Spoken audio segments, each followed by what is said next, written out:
And salutations everyone. You know, the Lich King is by far one of my favorite antagonists. He looks badass, sounds badass, and even has a pretty, well, you guessed it, a badass origin story. And sure, I'll cover some of that badass origin story here, but not all of it since we'd be sitting here for half an hour or longer if I told all of it. And nobody has the time for that. Okay, they do, especially in today's climate, but making it that long hurts me as a creator, so we're gonna do our best today to not cover every little thing. Since the Lich King has an actually pretty big role in Shadowlands, we will talk about just how important his crown, the Helm of Domination, is, as well as his beloved runeblade, Frostmourne, though not as much. Keep in mind, some of this will contain spoilers for Shadowlands, either through the actual legitimate information from BlizzCon, or through my ingenious capability of guessing where they're taking the story. With all that in mind, let's continue before I eat my own words, and turn this into a 33-minute long discussion. Before, the Lich King's origins initially started with Kil'jaeden, one of the leaders of the Burning Legion. He had recently found his pawn Ner'zhul, once a leader of the Horde and Shadowmoon clan, now turned into a traitor of the Legion. Right before him, after escaping from an exploding Draenor. The Deceiver decided to give the wayward orc a good old-fashioned torturing for his utter defiance against the Legion, along with his Dreadlord pals joining in, turning him into something far more useful and what we would basically call the Lich King. Ner'zhul would then be sent to Azeroth to dominate over the icy continent of Northrend, and prepare an army of undead for the Legion's second coming. Now, while Ner'zhul would have tremendous power over the undead, he was not without his limits. The very ice he was contained in would act as his prison, and those Dreadlord buddies from before would act as his jailers. Part of the true power of both the Lich King as well as the Helm of Domination itself is that they gain power both mentally and physically from the number of beings under their control. Arthas Menethil, the Lich King's chosen champion, would spearhead this campaign from the moment he picked up the legendary runeblade, Frostmourne, which has some form of a connection with the Helm of Domination, as they were locked together with Ner'zhul in the Icy Tomb. Attuning himself to the runeblade and feeding it soul after soul, Arthas became one of the first Death Knights under the charge of the Lich King, propelling the war machine that was the Scourge into action, accomplishing various steps in the Lich King's master plan, such as removing the kingdoms that were a threat, reviving the Archlich Kel'Thuzad, and summoning Archimonde the Defiler into Azeroth. However, the Scourge was able to break away from the Legion's control when they were defeated at Mount Hyjal by the combined forces of the Alliance, Horde, and Night Elves. This did not go unnoticed by their master, Kil'jaeden, who would not be blind to this betrayal and would dispatch Illidan to destroy the Lich King and remove him from power.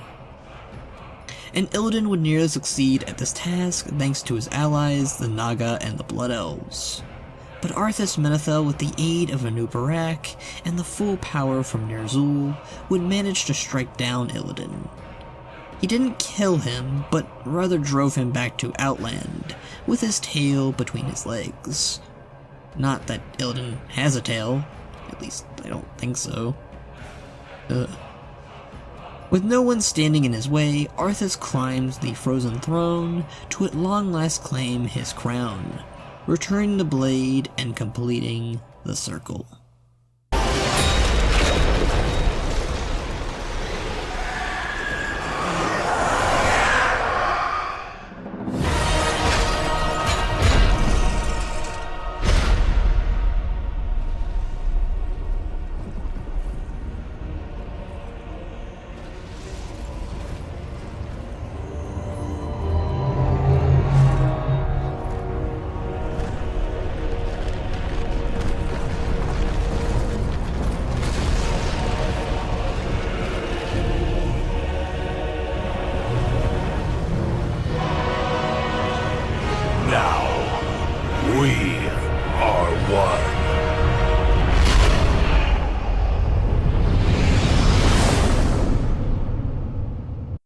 Now, as the newly formed Lich King, both Arthas and Ner'zhul became one and would sit on the frozen throne for years.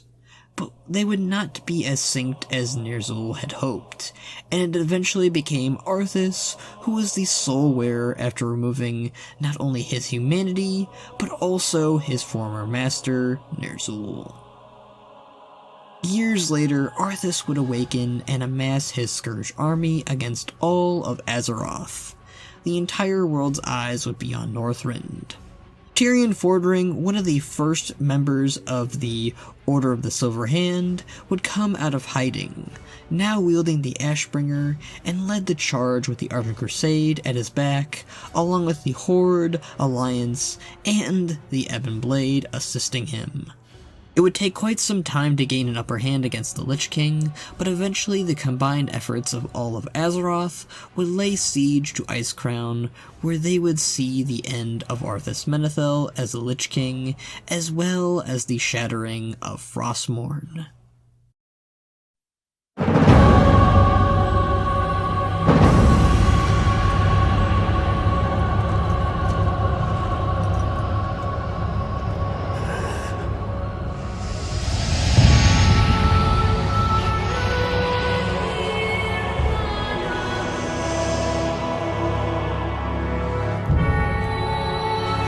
Father, is it over?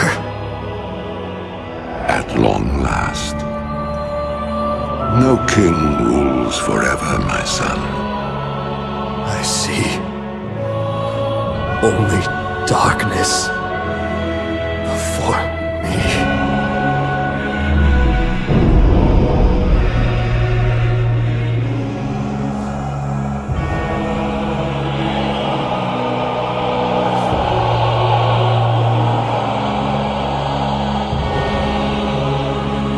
Without its master's command, the restless Scourge will become an even greater threat to this world. Control must be maintained. There must always be a Lich King. With Arthas gone, somebody would have to take the mantle of the Lich King, as without one, the Scourge would just run rampant across all of Azeroth. This led to the crowning of Bolvar, who had hung above the Frozen Throne and was tortured by the Lich King since his fall at the Wrathgate. A changed man already after being consumed by both the Forsaken's Plague and the Red Dragon's Flame, becoming an in-between being of alive and being dead. While Bolvar sat atop his frozen throne and acted as the new jailer of the damned, his undead Scourge would be nullified to not be as powerful as they once were. Though this wouldn't be the case for more of the intelligent undead like the Nerubians, Sandlane, and the Valkyr. This situation changed when the Burning Legion made its third and most recent return. While there were no interactions between Kil'jaeden, his creator, and the Lich King, a wasted opportunity in my opinion by the way, the Scourge became more powerful and active than they had previously, and joined with the Ebon Blade to help against their common enemy, the Legion. Even the Runeblade Frostmourne and its shattered pieces around Icecrown Citadel were reformed into two new Runeblades for the Deathlord to use, although their power was basically expended to ensure that Azeroth wouldn't be further corrupted by the Sword of Sargeras. We wouldn't hear from Bolvar for quite some time after the Legion's defeat. There was the questioning from Vol'jin about whether or not he made Sylvanas Warchief, but he informed the Horde that were present that he had no hand in that. I mean, every Death God thus far basically hates that traitorous Banshee at this point, so who could blame him? Now, we're mainly caught up with today's current events. At the time of Sylvanas' removal from the position of Warchief, Bolvar the Lich King finally woke up from his cooling period, or rather his melting period, enabling him to do more than he could previously. Unfortunately, Sylvanas would arrive along with all the power she had amassed from the Fourth War, and used it against Bolvar, who not only didn't have a rune blade like Frostmourne and instead had a sick-ass looking mace, but also didn't have as many undead under his control as, say, Arthas or Ner'zhul did. This is why he lost to someone like Sylvanas, who had a powerful entity backing her and enabling her to gain the upper hand against the Lich King.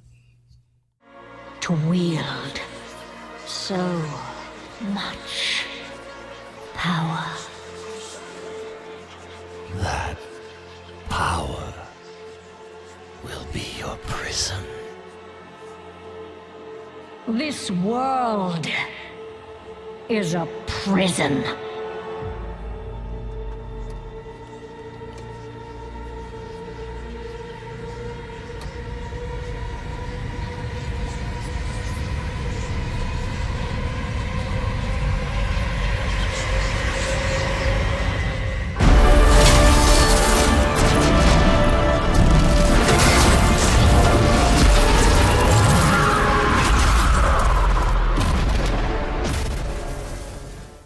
By breaking the Helm of Domination into two, Sylvanas allowed the Scourge to run rampant across Azeroth and shattered the veil between life and death. That leads us to where we are today, so let's get into why the Lich King's Helm breaking caused all of this to happen. So with Shadowlands' new lore, all that I just stated is still mostly the case. However, the helm and the runeblade that the Dreadlords had fashioned into Ner'zhul, or rather, for Ner'zhul, is now from the Shadowlands, and the forger of this armor and weaponry will help us out with making our very own brand new legendaries. So, the Dreadlords and Kil'jaeden did not create these items at all, it seems. Now, for some, this is a big deal, and can even make them scream from their rooftops that this has ruined the lore of the Lich King. But in my opinion, I don't think it fully does. And I'll be blunt here, my excitement levels for Shadowlands are nowhere near where they were for Battle for Azeroth, Legion, or hell, even Warlords of Draenor. It honestly fills that plot hole that I had for quite some time with the Lich King. Why doesn't the Legion just make a new Lich King? And sure, you can merely pitch that to, oh well, it failed, didn't it? Why would they try again if it failed? But the Scourge was honestly the most effective tactic and tool the Legion had ever perfected at that point. Better than even the orcs at ravaging the world. There's a reason nations like Lordaeron, Quel'Thalas, Dalaran, etc. fell, and that was because of the Scourge. The problem was the Lich King and his army of the undead were too powerful and ended up backstabbing the backstabbers. So this fixes the whole issue of why they didn't just create more Lich Kings. It's because they only had the one Helm of Domination, and the single runeblade known as Frostmourne.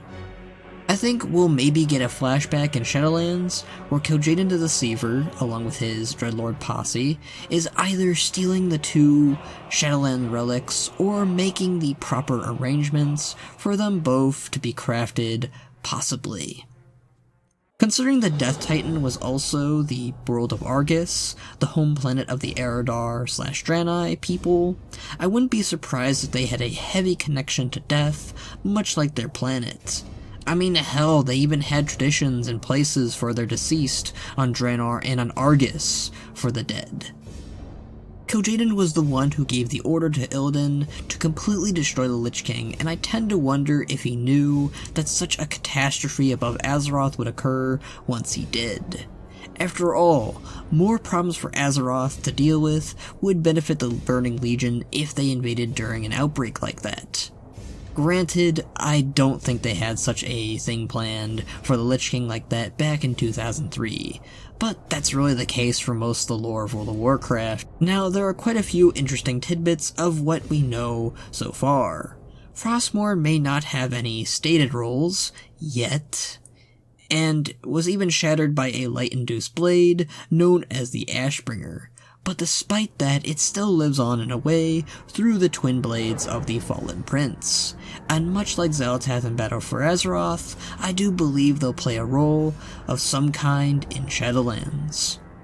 Now for the real powerhouse, the main thing we're kind of knowledgeable about, the Helm of Domination. What we know is that it grants the user the ability to peer into the Shadowlands. This is why Bolvar will basically be our tour guide into the next expansion. He'll kind of know the ins and outs of the place. One of the realms, known as Maldraxxus, was where the Lich King and Arthas Ner'zhul frequently drew from. I guess this is to explain the strange buildings that we saw summoned forth in Warcraft 3 and where exactly they were coming from, which are now apparently summoned from Maldraxxus along with other military forces as well. Originally, these buildings were created by the Nerubians, but now that's no longer really the case. And I guess structures like Naxxramas and Akris make a lot more sense now. I mean, could you see a bunch of bugmen being able to make floating buildings possible? Don't answer that. There also seems to be some form of connection between the Dreadlords, or Nathrezim, and the realm known as Ravendreth, which even has a place called Nathria, and contains some kind of gargoyle-like creatures that almost resemble the Dreadlords. Perhaps the Dreadlords weren't always demons, and might have even evolved from the Shadowlands into our reality, somehow.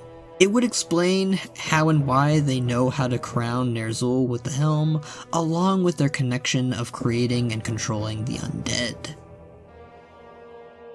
The real kicker here is why such an artifact like the Helm of Domination being broken was able to tear open a massive rift in the sky, exposing us to the realm of the dead. We always thought there must always be a Lich King because of the control over the undead, but now it seems the Lich King must exist because it makes sure the Shadowlands doesn't rip into our reality.